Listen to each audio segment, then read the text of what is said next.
Assalamualaikum dan apa khabar semua? Okey, dalam video ini saya akan berkongsi kepada anda step bagaimana cara untuk kita melukis lukisan ini menggunakan sketch tool di dalam Autodesk Inventor. Okey, jadi untuk bermula kita lihat dulu lukisan ini, di mana lukisan ini kita perlu lukis menggunakan unit milimeter. Okey, jadi kita buka ke software Autodesk Inventor ni, iaitu kita bermula dengan new file. Dekat new file ni macam biasa pastikan kita pilih template yang sesuai. So untuk lukisan ni kita gunakan unit millimeter, maka template yang kita akan guna pakai adalah template metrik. Okay, seterusnya kita pilih standard mm.ipt untuk kita masuk ke ruang kerja menghasilkan part-part.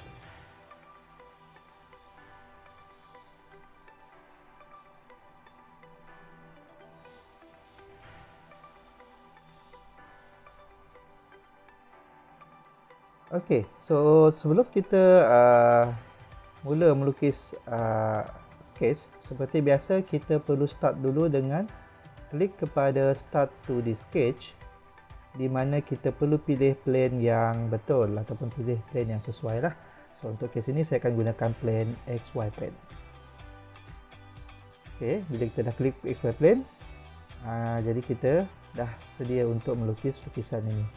Jadi untuk lukisan ini ada beberapa kaedah yang boleh anda buat, iaitu sama ada anda mulakan melukis bahagian sebelah kiri ni dahulu, ataupun anda boleh mula melukis di bahagian sebelah kanan. Jadi mana sebelah kanan ni, kalau anda nak lukis secara biasa, anda kena lukis circle atas dan bawah kemudian ditangentkan. Tapi dalam Autodesk Inventor kita ada tools yang lebih mudah untuk kita gunakan untuk melukis bentuk tersebut. Okay, di mana kita akan menggunakan satu arahan yang berada di bawah grup rectangle ni. So klik kat bawah dia. So kita gunakan arahan dipanggil slot. Okay, disebabkan soalan ini dia ada bagi kita kedudukan center dan dia punya radius. So kita boleh gunakan slot jenis center to center. Okay, kalau slot overall ni mungkin tak sesuai lah. Okay, overall ni tak sesuai, jadi untuk kes ini sesuai kita gunakan center to center. So klik pada slot center to center. Kemudian saya lukis daripada center point dekat sini, bawa ke atas. Okay, seperti biasa untuk kita lukis dalam Inventor ni, kita lukis bebas dulu, buat dulu. Okay, di mana slot ni ada dua. Kalau tengok sini ada dua, satu yang besar, satu yang kecil. Jadi kita ulangi langkah yang sama slot ni tadi. Klik kat sini dan cantumkan dia di center yang sama dengan yang atas, supaya center point untuk circle ni samalah. Okey, jadi sini ambil. Alright.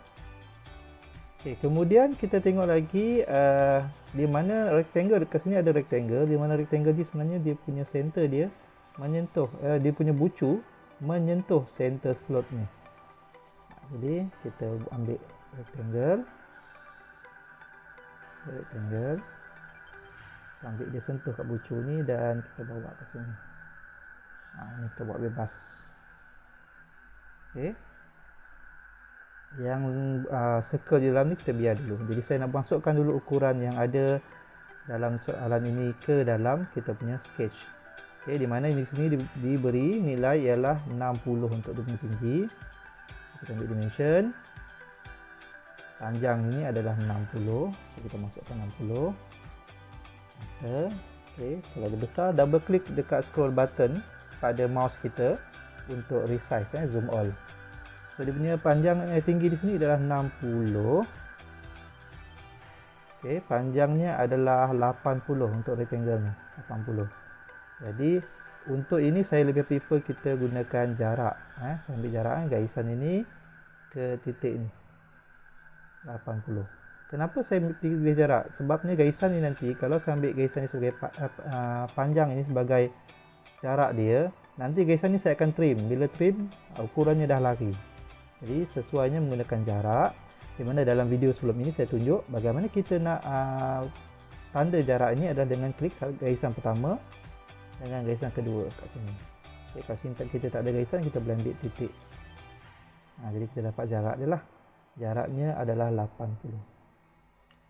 Okey, seterusnya di sini, okey, kita tengok slot ni pula. Dekat slot ini radiusnya ialah 20 untuk radius yang besar, dan untuk bulatan yang kecil ini radiusnya adalah 6.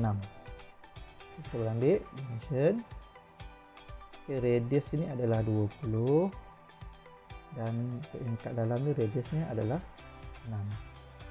Jadi kalau anda tengok cara ini, menggunakan slot ini jauh lebih cepat daripada kita menghasilkan 4 circle dekat sini, kemudian kita nak buat tangent, kita nak bagi ukurannya sama, kemudian kita nak trim. Jadi banyak kerja. Tapi kalau kita gunakan slot ini, just kita mark sahaja, kita boleh dapat. Okay, kalau tak faham bagaimana guna slot tadi, anda boleh tengok balik video ini. Saya kata balik kepada step yang saya tunjuk bagaimana nak buat slot tadi, okay, untuk lebih faham lagi. Okay, sekarang ni bahagian ni saya dah settle. Mungkin boleh trim dululah kalau nak senang. Okay, saya trim dulu sini. Kemudian apa lagi yang ada? Okay, untuk slotnya dah settle ni. Ini pula. Ini. Alright. Okay, so settle bahagian tepi ni. Okay, next kita nak buat 3 bulatan kecil ni pula. 3 bulatan kecil ni mempunyai radius 6. Radiusnya adalah 6, ada 3 bulatan kecil. So di sini kita boleh buat bebas dahulu kedudukannya. 1, 2 dan 3. 3. Okay, dan radius untuk 3 bulatan kecil ini mempunyai radius yang sama. Jadi kita boleh gunakan constraint equal, seperti yang saya tunjuk sebelum ini. Constraint equal ni fungsinya adalah untuk samakan ukuran untuk objek yang kita pilih lah. Contohnya circle. Ini pun saya pilih equal lagi, jadi dia akan equal, dia akan samakan. Jadi bila kita ubah ukuran kat sini kepada radius, maka yang lain pun akan ikut lah.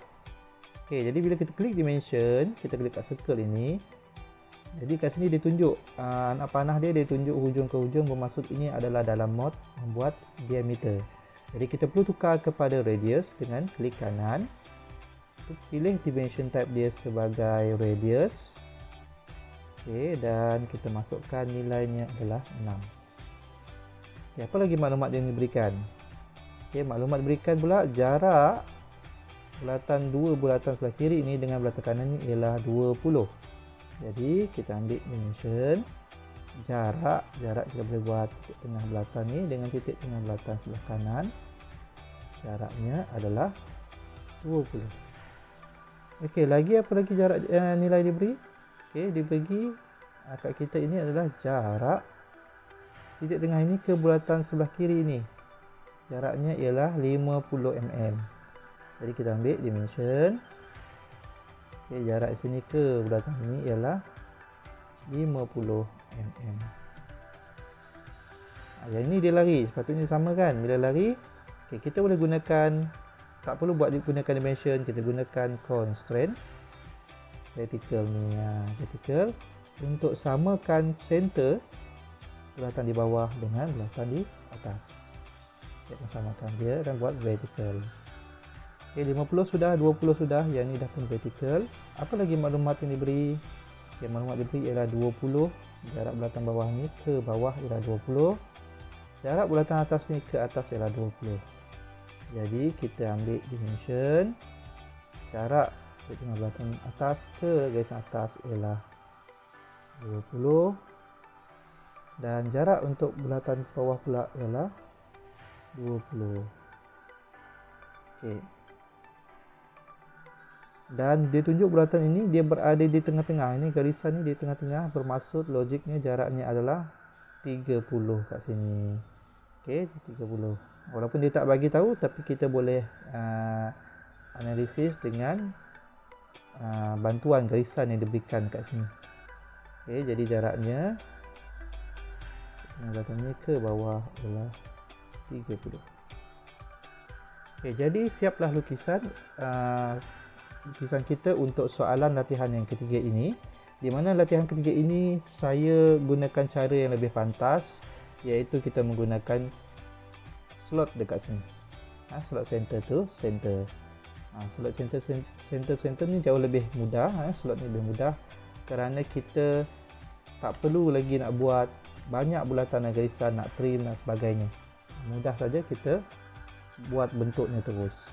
Okey, itu kelebihan Inventor berbanding AutoCAD. So itu saja untuk video ini. Seperti biasa, bila kita dah settle, jangan lupa tekan finish sketch. Okey, double klik untuk zoom all. Save latihan kita ke dalam folder kita, iaitu latihan 3.